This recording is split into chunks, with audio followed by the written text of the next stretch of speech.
Gusto mong pumayat pero puro ka naman kain. Kain, kain, kain. Kapag stress, kain. Kapag malungkot, kain. Kahit nga pag masaya, kain pa rin. Paano ka nan papayat? Tapos puro ka naman reklamo na ang taba-taba mo na.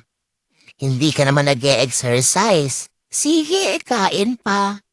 Ewan to sa'yo, papayat